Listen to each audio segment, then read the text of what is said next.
Assalamualaikum warahmatullahi wabarakatuh. Selamat pagi, salam sejahtera bagi kita semua.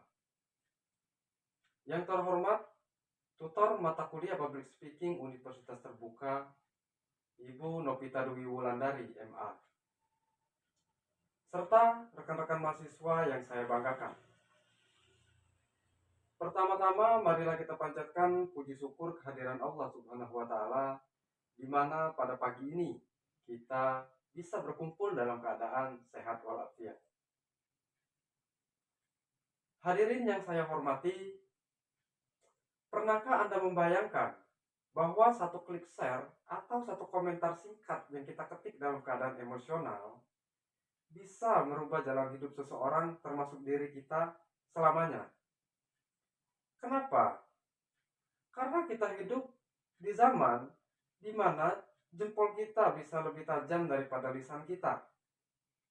Namun sayangnya, kecepatan jari kita seringkali mendahului logika hukum kita. Di sini, saya berdiri di sini tidak hanya sebagai sesama rekan mahasiswa, tetapi juga sebagai sesama warga digital yang prihatin. Sebagai sesama warga digital, saya ingin berbagi sedikit pengetahuan tentang literasi hukum perisai utama di era digital. Data menunjukkan bahwa penetrasi internet di Indonesia telah mencapai lebih dari 70% penduduk.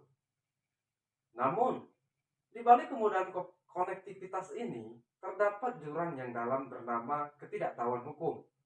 Berdasarkan laporan cyber, kasus terkait pencemaran nama baik, ujaran kebencian, dan penyebaran berita bohong terus meningkat.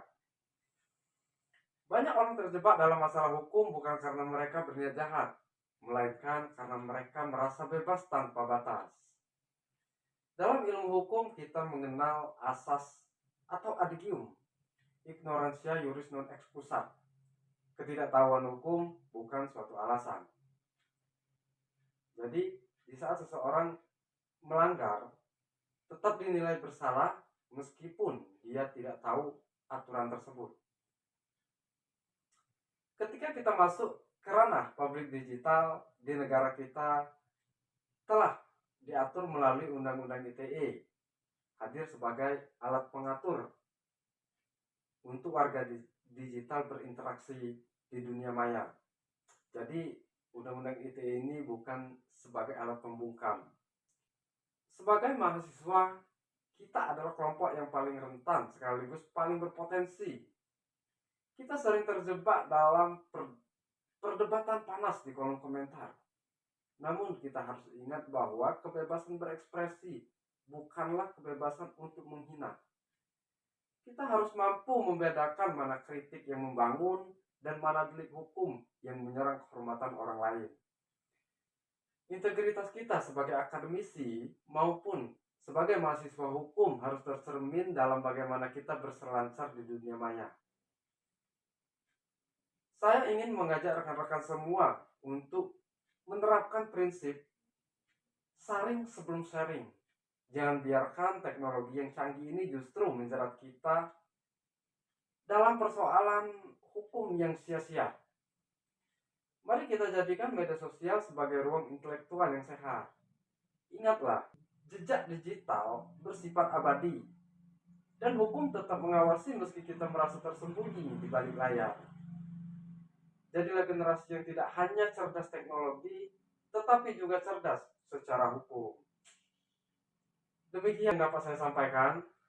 Semoga memberikan manfaat bagi kita semua. Terima kasih atas perhatiannya. Dan bila mana terdapat kata atau penyampaian saya yang kurang berkenan, mohon maaf. Akhirul kalam, wabillahi taufiq wal hidayah. Wassalamualaikum warahmatullahi wabarakatuh.